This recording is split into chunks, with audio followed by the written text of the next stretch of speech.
Bila shaka wimbo huo sio mgeni katika masikio yako.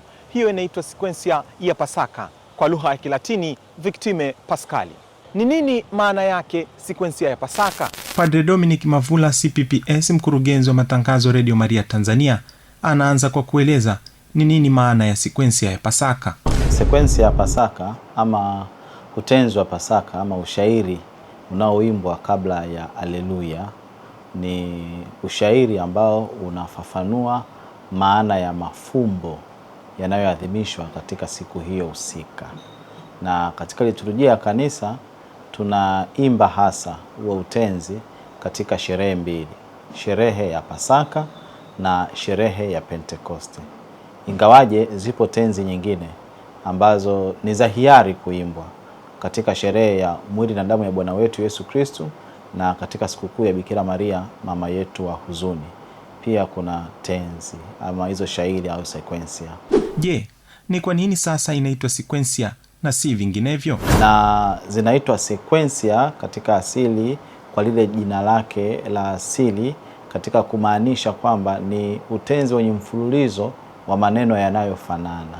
Yaani tungeweza kusema ni ushairi wenye vina, ni ushairi wenye maneno yale yanayolingana na mizani, yani tuseme katika ushairi ni ushairi wenye vina na mizani kadiri ya mahadhi hayo ya uimbaji wa mashairi, lakini ndani mwake anabeba ujumbe wa maadhimisho ya siku husika. Taratibu wa Kanisa Katoliki, Sequentia ya Pasaka husomwa au kuimbwa kabla ya somo la Injili. Kwa nini hufanyika hivyo? Basi kama nilivyosema mwanzoni, Sequentia ya Pasaka inaimbwa kabla ya Injili. Lengo lake ni kufafanua fumbo la Injili.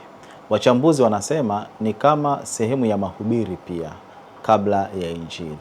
Ni daraja linalounganisha tafakari ya mafumbo husika na maneno ambayo Kristo anasema nasi katika Injili. Tunaimba kabla ya ile Alleluia na kabla ya Injili. Kwa nini inaimbwa tena kabla ya hapo? Ni namna ambavyo inatualika kuwa na utulivu wa kutafakari. Mfano, hiyo sequentia ya Pasaka inaanza kueleza tangu fumbo la maana ya ukombozi ya mwana kondoo anayechinjwa sadaka kwa ajili ya watu.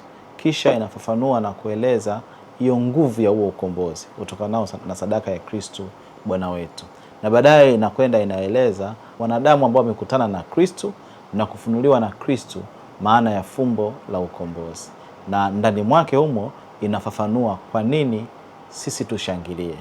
Na mwisho natualika sisi wanadamu tunaofurahia fumbo la ukombozi tuendelee kushangilia. Kwa hiyo utaona ni ushairi ama utenzi ambao unatufafanulia kipekee maudhui ya siku na ushiriki wetu katika fumbo la adhimisho la siku husika ama mashangilio husika ya kiliturujia.